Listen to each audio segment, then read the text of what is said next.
ओ मंगल भवन अमंगल हारी, द्रवहु सुदशरथ अजर बिहारी। राम सिया राम जय जय राम। राम सिया राम जय जय राम। ओ हरि अनंत हरि कथानंता,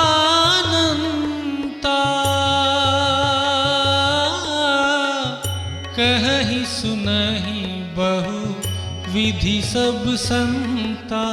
राम सिया राम जय जय राम।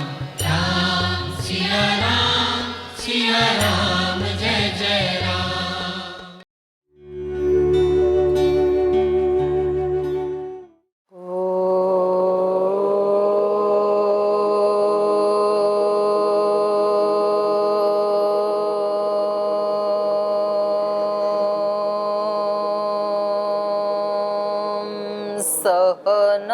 सहनावतु सहनौ भुनक्तु सह वीर्यङ्करवावहै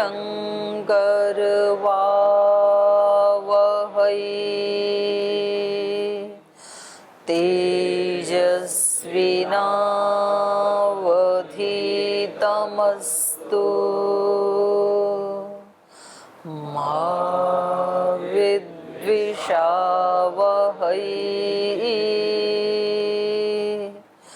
ॐ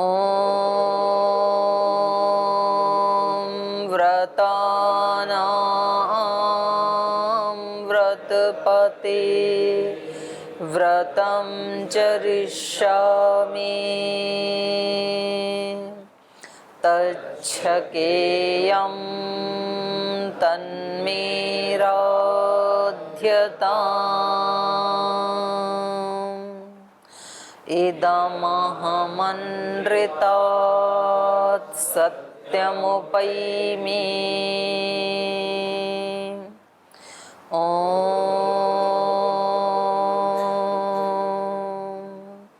शान्ति शान्ति शान्तिः।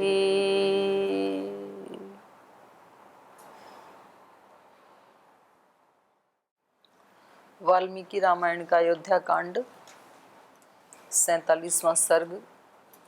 श्री राम के वन गमन पर माता कौशल्या अत्यंत शोक से आतुर होती हैं और उसे शोकावस्था में वो महाराजा दशरथ से कुछ कठोर भाषा में कुछ शब्द कह जाती हैं, जिससे महाराजा दशरथ चिंतन करते हैं अपने किए के ऊपर और उनको पीछे का एक अपना किया हुआ एक कर्म, ऐसा कर्म, पाप कर्म उनको स्मरण में आता है और वो उनका शोक और ज्यादा दुगना हो जाता है।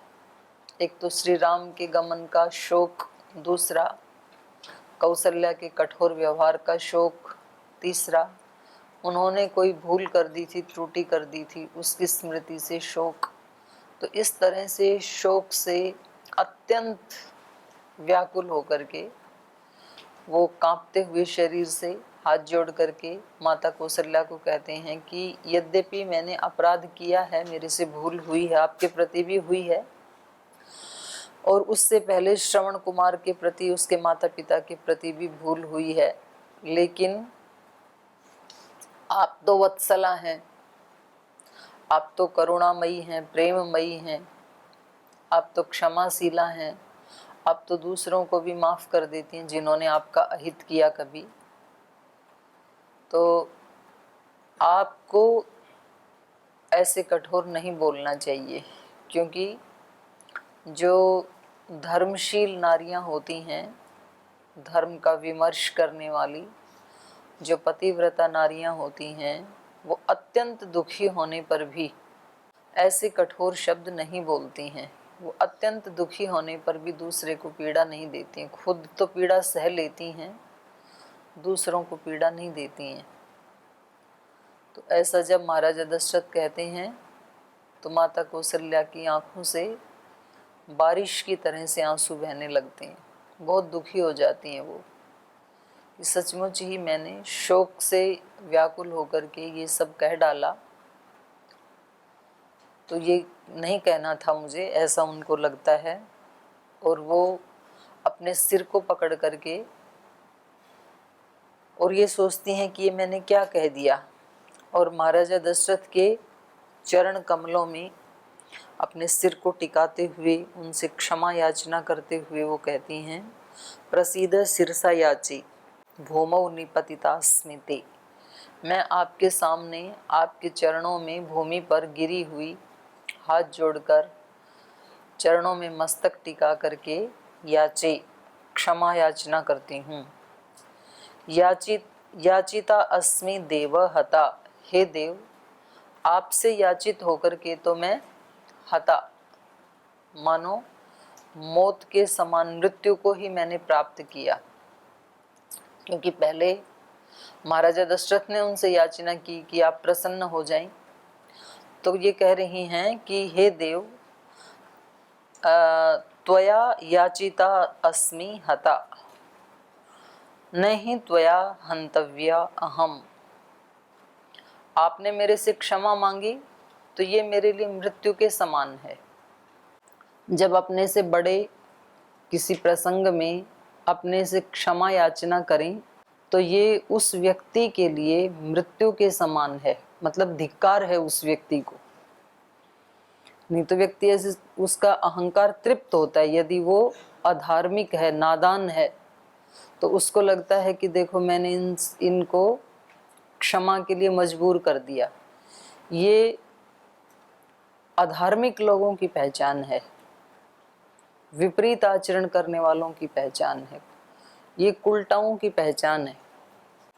जब उनके पति को या उनसे किसी बड़े वरिष्ठ को उनसे क्षमा याचना करनी पड़े तो ये उस व्यक्ति के लिए मृत्यु के समान होता है, धार्मिक व्यक्ति के लिए। तो इसलिए यहाँ पर महाराजा दशरथ ने इनसे क्षमा याचना की तो ये कह रही है, हे देव, आपने मेरे से याचना की, ये मेरे लिए मृत्यु के समान है। कभी भी ऐसा अवसर नहीं देना चाहिए जब बड़े हमारे से क्षमा मांगे। तो कितना बड़ा ये उपदेश है, देखो रामायण का कितना ऊंचा आदर्श। ये तो अपने पति के लिए कह रही हैं कि वो पत्नियां तो मानो मृत्यु को प्राप्त हो गई जिनसे उनके पति को क्षमा याचना करनी होती है। लेकिन एक जगह एक संबंध का उदाहरण देते हुए यहाँ ये एक सूत्र दे दिया हमें, किसी छोटे भाई से बड़े भाई को क्षमा याचना करनी पड़े तो छोटे वाले के लिए ये मौत के समान होता है। किसी आचार्य को अपने शिष्य से क्षमा याचना करनी पड़े, ये उस शिष्य के लिए मौत के समान है। होना चाहिए, मतलब उसको तो पता नहीं फील होता है कि नहीं होता है, लेकिन धर्म कहता है कि इससे ज़्यादा वो व्यक्ति नीचे क्या गिरेगा जब उसके बड़ों को उससे याचना करनी पड़े, बड़े भाई को, बड़ी बहन को, बड़े मित्र को। तो कहीं भी संबंध में अपने से बड़ों को, या फिर वैसे ही कई बार हमारे बड़े बुजुर्ग होते हैं, विद्वान होते हैं, जिनका यश प्रतिष्ठा होता है। मैंने देखा था गांव में कई बार जैसे विवाह शादी होते हैं तो परिवारों में कई बार नाराजगी हो जाती है, तो वो कहते हैं हम इनके यहाँ नहीं जाएंगे शादी में, दूसरे कहते हैं हम इनके यहाँ नहीं जाएंगे। तो फिर मैंने देखा था, सुना था बचपन में कि भाई उनके घर में जो बुजुर्ग थे वो उनको मनाने के लिए गए और उन्होंने जो अपने सिर में पगड़ी पहन रखी थी तो उन्होंने कहा किसी नई कम उम्र वाली बहू को कि बेटा ये मैं आपके चरणों में रखता हूँ, अब तो चलोगी? तो बोली मैं तब चली गई। तो ये बात उस समय भी अच्छी नहीं लगती थी, कि भाई ऐसे उनको क्षमा मांगनी पड़े, ये तो गलत है। और इसका प्रमाण अभी रामायण में भी मिल रहा है। तो उन छोटों के लिए वो मृत्यु के समान होता है जब उनसे किसी भी रूप में उनके बड़ों को क्षमा याचना करनी पड़े, या उनको कुछ कह कर के ये फील करना के लिए वो मजबूर हो जाएं कि भई हमने इनको कुछ कह तो दिया। कई बार ऐसे होता है ना, मतलब ये तो नहीं कहते कि हमारे से क्षमा मांग लो, पर जैसे किसी को कभी कुछ कह दिया थोड़ा सा भी, फिर उसके बाद 1 साल तक 2 साल तक बात ही नहीं की उस व्यक्ति ने, तो रामायण कहती है ये उस व्यक्ति के लिए मृत्यु के समान है, क्योंकि गांठ बांध के बैठ गया अपने अंदर कि इन्होंने मेरे को ऐसे क्यों बोला। जब ये आपसे बड़े हैं, बोला होगा तो कुछ आपके दोष सुधारने के लिए ही बोला होगा। तो ऐसी ऐसी ग्रंथियां पता नहीं कितने जन्म जन्मांतरों की हमारे चित्त में बैठी रहती हैं। तो कभी कभी तो हम बोल देते हैं, उनको क्षमा करने याचना करने के लिए मजबूर कर देते हैं, और कभी तो बोलते तो नहीं है लेकिन हृदय में वो पूरी एक जहर की गांठ होती है, तो वो उस व्यक्ति के लिए हानिकारक है। तो ऐसा आग्रह अपने बड़ों के प्रति कदापि ना रखें। ये हमें माता कौशल्या के चरित्र से पता लगता है। और वो कह रही हैं, हे देव त्वया न ही हंतव्या अहम, आपने मेरे से क्षमा मांगी, ये मेरे लिए मृत्यु के समान है, लेकिन अब यदि आप मुझे क्षमा नहीं करेंगे, मैं आपसे क्षमा मांग रही हूँ कि मैंने जो भी शोक से युक्त होकर के आपको वचन बोले उसके लिए मैं क्षमा मांग रही हूँ। और यदि आपने मुझे क्षमा नहीं किया, क्षमा बड़न को चाहिए। बड़ों का कर्तव्य क्या होता है? छोटों के उत्पात को, त्रुटियों को, दोषों को वो क्षमा करें। तो महाराजा दशरथ बड़े हैं, तो कह रही हैं आप अब मुझे क्षमा करने योग्य हैं, आप मुझे क्षमा कर दीजिए। यदि आप मुझे क्षमा नहीं करेंगे तो डबल मृत्यु हो जाएगी फिर मेरी। तो इसलिए कह रही हैं न त्वया अहम हंतव्या, आपके द्वारा मैं हंतव्या नहीं हूँ, मारने योग्य नहीं हूँ, तो आप मुझे क्षमा कर दीजिए। तो बड़ा सुंदर उपदेश चल रहा है इन श्लोकों में। पीछे से किसी को कुछ पूछना है तो पहले पूछ सकते हैं, आगे फिर चलेंगे। कोई प्रश्न है किसी का? ओम दीदी जी प्रणाम। ओम भाई। जैसे कल आप बताए थे कि कोई हमने व्रत ले रखा है, योग यज्ञ संध्या आदि किसी का, तो खंडित हो जाता है, तो वो फलित नहीं होता, उसको फिर से वहीं से शुरू करना पड़ता। तो कभी कभी किसी कारणवश कोई सेवा आदि के कारण देश काल या समय का अतिक्रमण हो जाता है, तभी भी वो खंडित माना जाता है? नहीं, समय के अतिक्रमण से तो खंडित नहीं माना जाएगा। किया ना, लेकिन आपने मान लो किसी को 6 बजे संध्या करनी थी और किसी निमित्त से वो 6 बजे नहीं हो पाई, तो कोई बात नहीं, 8 बजे कर लो, तब तो खंडित नहीं माना जाएगा।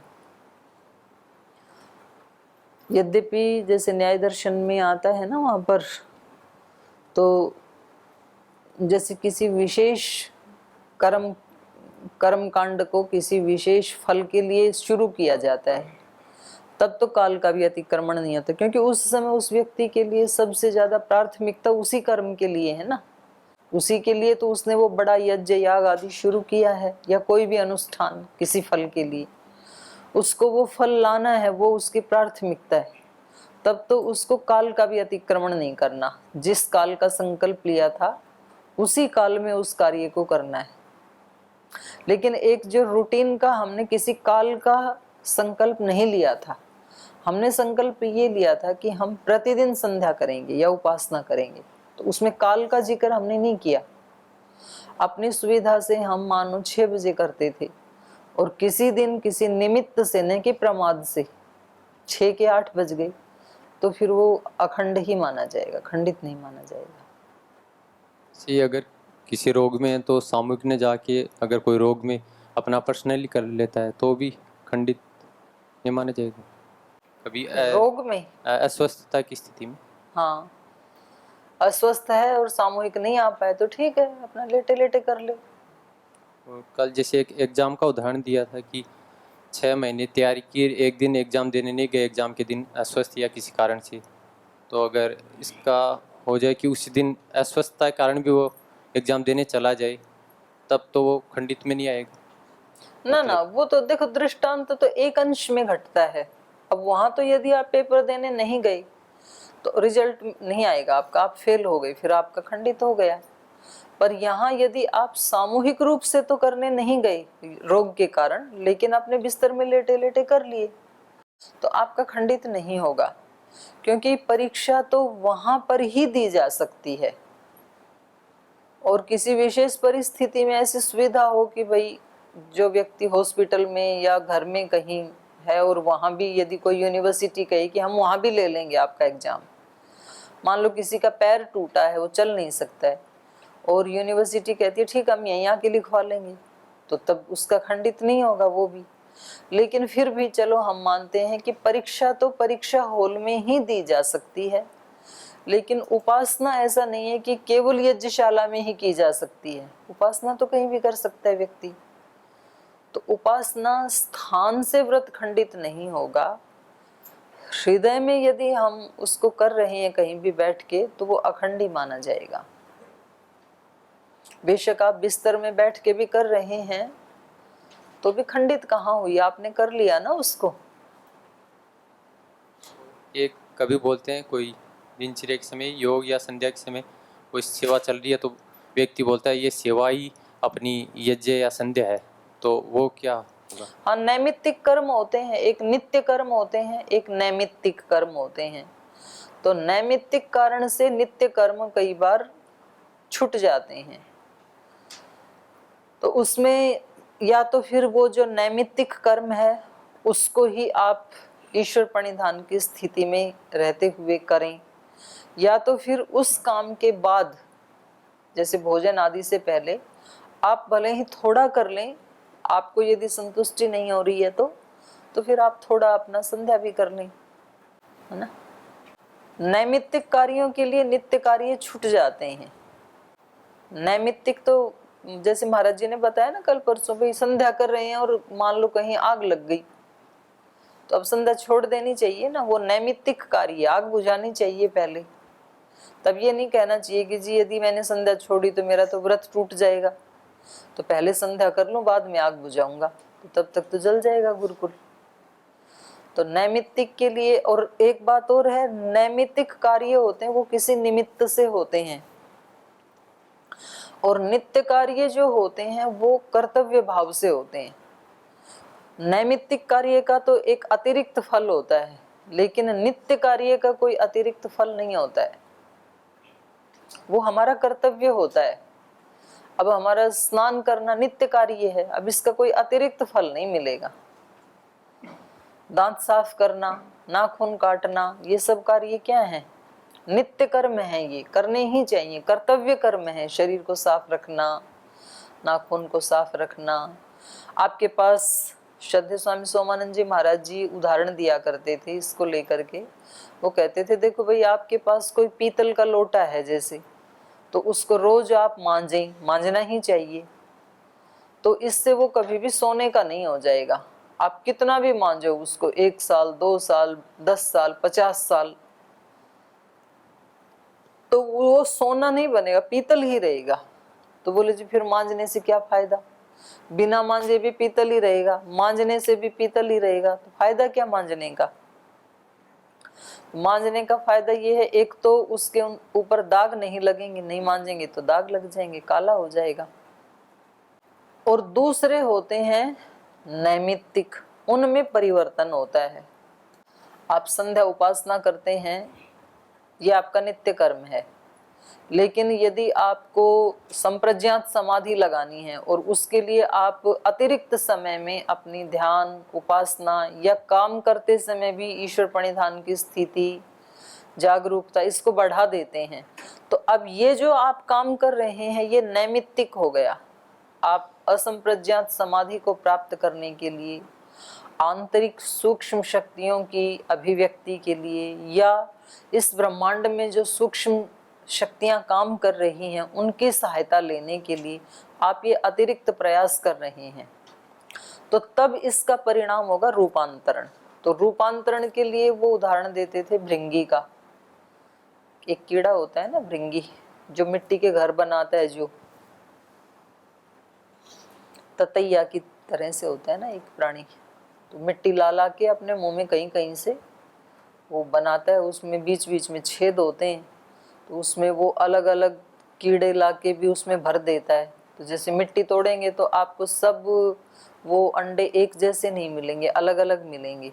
वो कहीं से उठा के लाता है, उसको बंद कर देता है, और फिर वो 10-15 दिन तक एक सब छेद बंद करके एक छेद खुला रखता है, और उसमें वो भिन भिनाता रहता है, भृंगी भृंगी तू भृंगी है, तू भृंगी है, तू भृंगी है, ऐसे सुनाता रहता है उनको। और सुनाते सुनाते 15-20 दिन के बाद, या जो भी पीरियड है उसका, वो भृंगी ही बन जाते हैं सारे।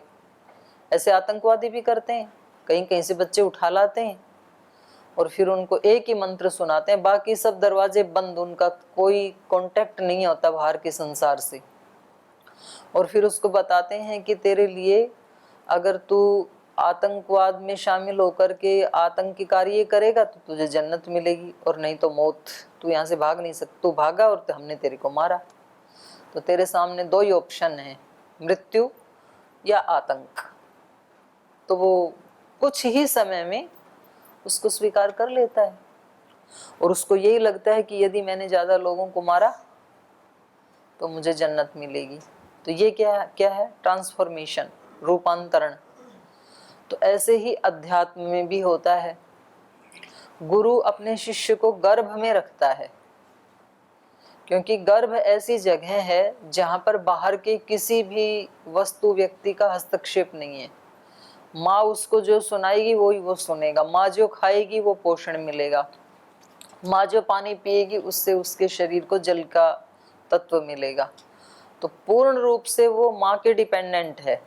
वो जिस स्थान में जाएगी उस स्थान का प्रभाव पड़ेगा, बाकी का बिल्कुल नहीं पड़ेगा। वो जो पढ़ेगी, सुनेगी, सुनाएगी, केवल उसका प्रभाव पड़ेगा उसके ऊपर। उसके अपने भी पिछले संस्कारों का प्रभाव निरुद्ध कर दिया है माँ ने, इतने दिन के लिए नहीं पड़ेगा, केवल और केवल माँ का प्रभाव पड़ेगा। तो ऐसे ही गुरु भी अपने शिष्य को आचार्य उपनयमानो ब्रह्मचारिणम कृणोते गर्भमन्तः तम रात्रि तिस्र बिभर्ति। 3 रात उसको अपने गर्भ में रखता है, और फिर जब वो पैदा होता है तो उसको तम जातम द्रष्टुम अभिसंयन्ति देवाः, देवता भी उसको देखने आते हैं, इतना दर्शनीय हो जाता है वो। क्योंकि गुरु उसका पूरा का पूरा ट्रांसफॉर्मेशन कर देता है, रूपांतरण कर देता है। बस उसको एक ही वाक्य सुनाता है वो, तू नित्य है, तू शुद्ध है, तू बुद्ध है, तू मुक्त है, तू निर्लिप्त है, तू बड़ा महान है, तू बड़ा यशस्वी है। ऐसे ही ऐसे वाक्य सुनाता है केवल, और बाकी सारी दुनिया से वो पूरा कट ऑफ। ना घर जाना, ना किसी से फोन पे बात करना, ना किसी सामाजिक कार्यक्रम में जाना, ना किसी की अच्छी बात सुनना, ना बुरी सुनना। और ऐसा करते करते, ऐसा सुनते सुनते 10-15 साल में वो वैसा ही हो जाता है फिर जैसा गुरु ने सुनाया था। क्योंकि गुरु की 3 रात्रि जो है थोड़ी लंबी हैं, वो 24-24 घंटे वाली नहीं है।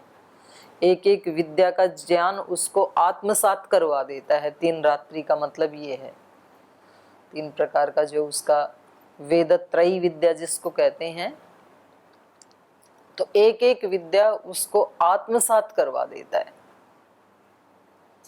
तो ये हो गया नैमित्तिक कार्य, रूपांतरण वाला कार्य। तो इसके लिए तो आपको सब छोड़ के उसी के ऊपर फोकस करना है और ज्यादा बल देना पड़ेगा। तो इसको नैमित्तिक कार्य, नित्य कार्य उनको करने से आपका कोई ट्रांसफॉर्मेशन होने वाला नहीं है। आप रोजाना यज्ञ में जाते हैं, योग में जाते हैं, ये आपके नित्य कार्य हैं, ये रूपांतरण नहीं करेंगे। तो जी ये क्या करेंगे फिर क्यों करें हम? ये कम से कम आपको वहां से नीचे नहीं गिरने देंगे।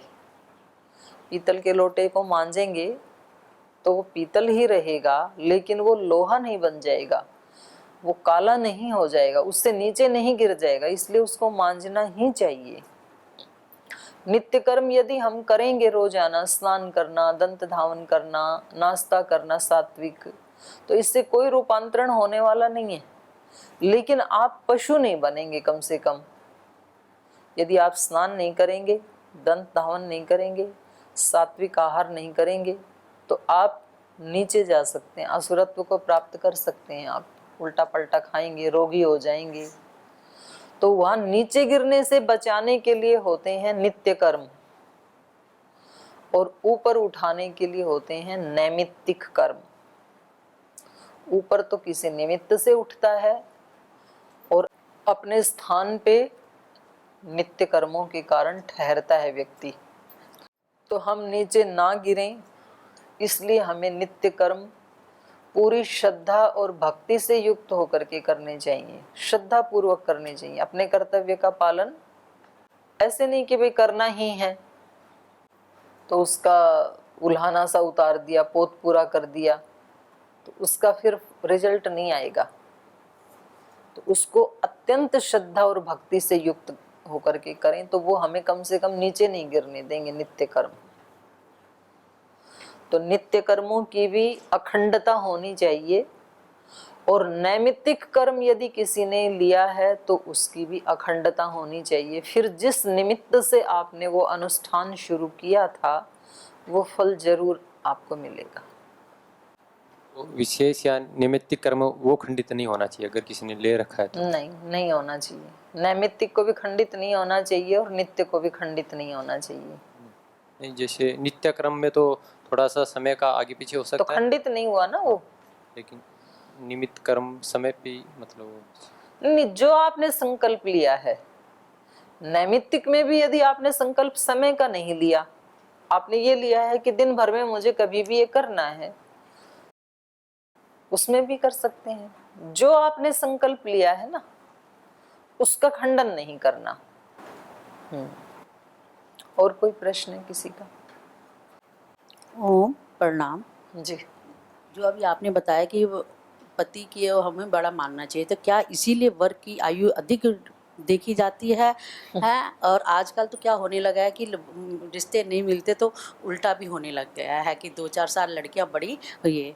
तो इसमें मुझे बड़ा भाव की बात कर रही हूँ मैं, उम्र की नहीं कर रही हूँ। मुझे नहीं पता माता कौशल्या की उम्र ज्यादा थी कि महाराजा दशरथ की थी, ऐसा कोई संकेत नहीं है यहाँ पे।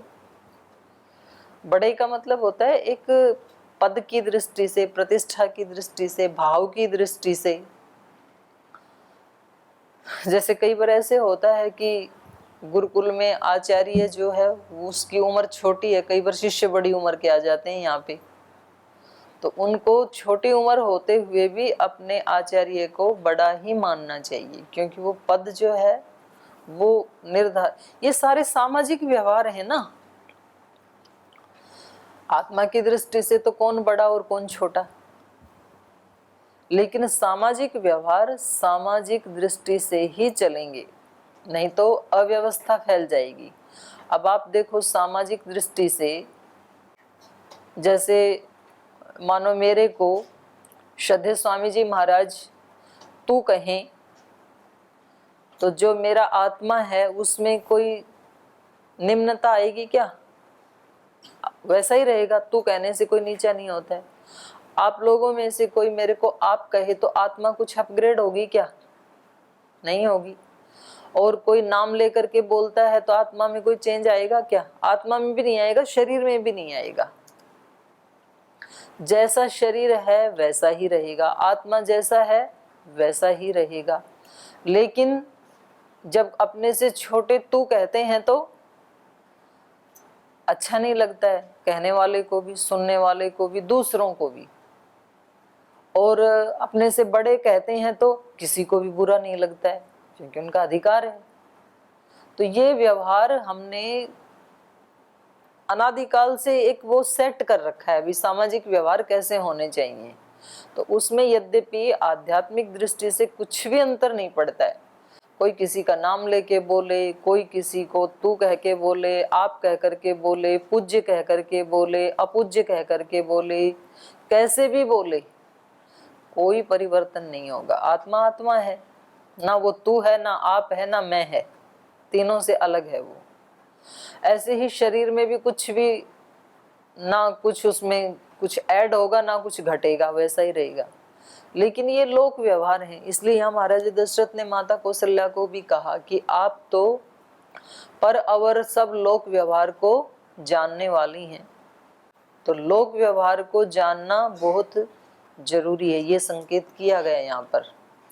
और जो लोक व्यवहार होता है उसका हमें पालन करना ही चाहिए। तो लोक में जिन पदों को ऊंचा माना जाता है उनको हमें उस दृष्टि से देखना चाहिए। जैसे श्रद्धेय स्वामी जी महाराज अपने शिष्यों को, जिन्होंने संन्यास ले लिया, उनको पूज्य क्यों बोलते हैं? महाराज जी से बड़े थोड़ी हैं वो उम्र में, पूज्य तो उनको कहा जाता है ना जो उम्र में बड़े हों। ये तो उन्हीं के ही बच्चे हैं, लेकिन तो भी उन्होंने जिनको संन्यास दे दिया उनको पूज्य क्यों बोलते हैं? क्योंकि वो एक लोक की मर्यादा है कि जो सन्यासी होता है उसका पद सबसे बड़ा होता है, चाहे वो उम्र में छोटे भी क्यों ना हो तो भी वो पूज्य ही होते हैं। और उनको ऐसा कहते हैं तब ही उनके अंदर वो वरीयता आती है।